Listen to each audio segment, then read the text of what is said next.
We call them horsemen. We call them monsters. Apocalypse calls them proof. He ignored gods, passed over armies, looked at the most powerful beings alive, and said, "Not yet." Because Apocalypse doesn't choose the strongest. He chooses what survives transformation. Break the body, some die. Break the mind, some shatter. But a rare few evolve. That is the true purpose of the horsemen. Not soldiers, not followers, outcomes. Each one chosen for a different reason. Some were broken and rebuilt. Some were rewritten. Some chose power willingly. And some became something the universe itself cannot defeat. To understand Apocalypse, you have to climb all 7 levels, from the foundation of his system to the point where losing becomes impossible. Let's start at the bottom, not with power, but with structure. Power doesn't start with strength, it starts with infrastructure. Before Apocalypse built gods, he built a system that could create them. At the bottom of the hierarchy are not warriors, but servants who make power possible. Ozymandias was once a general under Rama-Tut, a conqueror who tried to steal forbidden celestial knowledge. Apocalypse didn't kill him. He turned him into living stone blind, deathless, unable to act, forced only to record history as it unfolds, not punishment. Function. Ozymandias does not fight. He documents. He preserves. He ensures Apocalypse's will is never forgotten and never escaped. Then there is the living monolith Ahmed Abdal, a man who can grow to giant size, wield overwhelming strength, and appear godlike on the battlefield. But his power is dependent, fueled through a cosmic energy link tied to havoc. Cut the source, and the giant falls. This is why he remains at the foundation.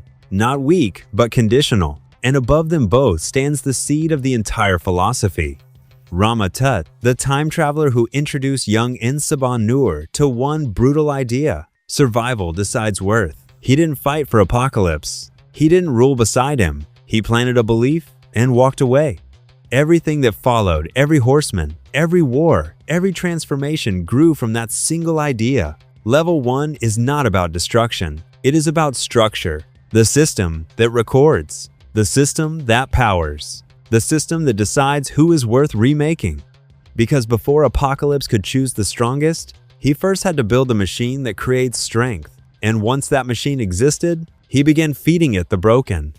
Level 2 is where the broken stop being victims and start becoming assets. This is the tier of transformation through desperation, not erasure, not cosmic destiny, but reconstruction under pressure. Caliban is the clearest example. He wasn't powerful, he was afraid. A Morlock whose only mutation was sensing other mutants, a survival ability, not a combat one. Then came the mutant massacre. His people were slaughtered. He survived by hiding, and that survival haunted him. So he went to Apocalypse and asked for something simple. Make me never feel this again. Apocalypse obliged. Caliban was reshaped into something massive and brutal. Strength amplified, instinct sharpened, and a new weapon installed, a psychic fear plague that paralyzes enemies where they stand. He was no longer prey. But here's the difference between level 2 and what comes later. The power is granted, it is engineered, it is conditional, and it can be adjusted or revoked. Abraham Kiros, a paralyzed veteran, was rebuilt into a kinetic detonation engine, able to release molecular explosions through sheer force of will. Autumn Rolfson was augmented with the ability to rot food supplies and destabilize ecosystems. Each of them gained real power. But the leash never left Apocalypse's hand. That's the defining trait of level 2. You are stronger. You are dangerous. But you are still owned. Level 2 is empowerment through dependency. You asked to be remade, and he answered. But he did not forget who built you. And once he proved he could rebuild the broken, he moved on to something far more ambitious. He began rewriting heroes.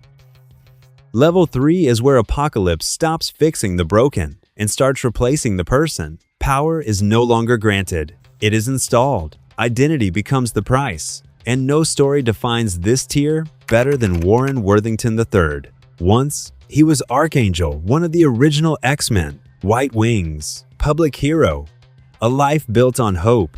Then the mutant massacre shattered him. His wings were mutilated, amputated, gone.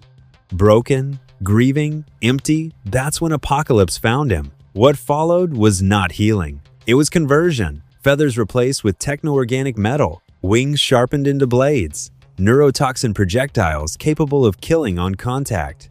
Warren didn't gain power. He lost himself. Archangel Horseman of Death was born. And here's the terrifying truth of Level 3. The rewrite worked too well. Archangel eventually became powerful enough to challenge Apocalypse himself. The servant became capable of replacing the master, because when identity is removed, restraint disappears. Wolverine under the Death Seed follows the same logic. Logan didn't need more strength. He needed fewer breaks, healing factor, adamantium skeleton, endless endurance. The Death Seed didn't enhance these, it unleashed them. The man who couldn't die became a weapon that wouldn't stop. Psylocke, as Death, represents the surgical form of this tier. Her telepathy and telekinesis refined into molecular precision, a weapon that dismantles targets at the boundary between biology and physics. No chaos, no spectacle, just termination. That is Level 3. Power becomes permanent, control becomes internal, and the person who once owned that body begins to fade. Below this level, you still choose. At Level 3, you are chosen. And once a weapon no longer needs permission to act, the next step is inevitable, not power, control.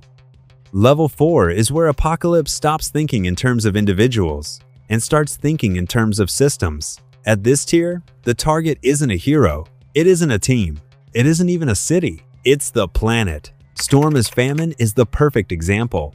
Her weather control was already global in scope, but as a horseman, it becomes weaponized toward collapse. She doesn't flood a coastline, she drains moisture from entire regions. Drought becomes strategy. Hunger becomes infrastructure failure. The threat is no longer a fight, it's survival math. Polaris as Pestilence operates on that same scale but through magnetism. Amplified to a terrifying degree, she can perceive viral particles within electromagnetic fields and use the Earth's own magnetic network to distribute contagion across continents. She doesn't carry disease, she broadcasts it.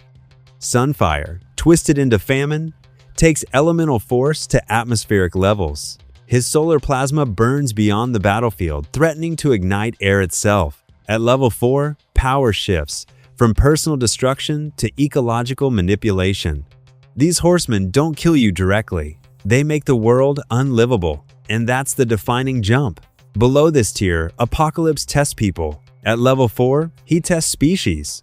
If civilization collapses, who adapts? If resources disappear, who survives? This is not escalation through strength, it's escalation through scale. And once the battlefield becomes the entire biosphere, the next leap isn't bigger storms, it's something far more terrifying, the rewriting of physics itself. Level 5 is where Apocalypse stops commanding disasters and starts creating forces, not warriors, not commanders, but living embodiments of power itself. At this tier, the rules of physics are no longer weapons, they are tools. And the horsemen don't just manipulate the world, they redefine how it works. Gambit as Death is the clearest transformation. Remy LeBeau didn't fall, he chose. What Apocalypse unlocked wasn't just stronger kinetic energy, it was total molecular control. He no longer needs objects to charge. He can excite atoms directly, turn matter unstable, convert motion into explosion, even dissolve himself into pure kinetic force, and traverse dimensions as living energy. The thief became a walking law of motion, and unlike others, Gambit kept his identity intact, a rare fracture in Apocalypse's philosophy. Not broken, not rewritten, chosen. That makes him one of the most dangerous horsemen ever created. Mikhail Rasputin represents power at a deeper layer reality architecture. His control operates at subatomic scales, allowing localized rewriting of physical laws themselves. Space bends, matter behaves differently, probability shifts. He doesn't overpower environments, he reprograms them. Then there is the Mangaverse Juggernaut War variant, a being whose momentum is engineered rather than mystical. A system of unstoppable force that ignores conventional counters because it isn't bound to normal physics in the first place. 3 different expressions, one shared principle. At Level 5, power is no longer applied, it becomes fundamental. Storm collapsed ecosystems. Gambit collapses matter. Polaris spread disease. Mikhail reshapes existence. This is the moment Apocalypse moves from warlord to architect. But even architects work within a universe. Level 6 is where that universe itself becomes the battlefield. Level 6 is where Apocalypse stops building weapons and starts unleashing extinction events. At this tier, the question is no longer, can this horseman win? It becomes, what survives if they don't stop? These are not threats to nations, not threats to planets, but threats to reality's stability itself. The war-empowered Hulk is the first true example. Apocalypse didn't just enhance Hulk's strength, he rewrote its source. Celestial technology overrides gamma limitations, turning rage into a controlled, limitless engine. The defining moment comes when Hulk halts Juggernaut, a being whose momentum is supposed to be unstoppable. Mystical force meets celestial science and stops. That wasn't strength, that was hierarchy. Power source matters more than power level. Then comes Holocaust, a living furnace from the Age of Apocalypse timeline. He is not flesh, not energy, but sustained annihilation. Where he exists, reality weakens. Structures collapse. Timelines fracture. Holocaust does not conquer worlds. He erases their continuity. But the true face of Level 6 is the Sentry. Not because he gained power, but because Apocalypse removed the only thing limiting him: fear. The Sentry's molecules already exist slightly ahead of time. His strength was never the issue. His restraint was. When the Death Seed stripped away that restraint, the result was catastrophic. He pushed an Earth-sized celestial out of orbit, defied relativistic limits, overpowered cosmic scale mass. Not escalation, not transformation. Release. This is what Level 6 truly represents. Weapons that were always catastrophic, finally allowed to become so. But even here, defeat is still possible. Unlikely, but possible. And Level 7 is where that last possibility disappears. Level 7 is not about power, not scale, not destruction. It is about inevitability. At this tier, Apocalypse is no longer creating horsemen. He is revealing forces that cannot lose, not because they are strongest, but because reality itself bends around them. This is where the hierarchy ends and philosophy begins. And Saba Nur Apocalypse himself stands here not as a warrior, but as the architect of survival. His discovery of celestial technology did more than extend his life. It transformed him into an instrument of evolutionary judgment. He does not fight for survival. He tests survival. Every horseman, every transformation, every war, all part of a single experiment. Who deserves to exist when pressure becomes absolute? Apocalypse is not the storm. He is the reason storms happen. But even he is not alone here. Genesis, his counterpart, proves inevitability through dominion.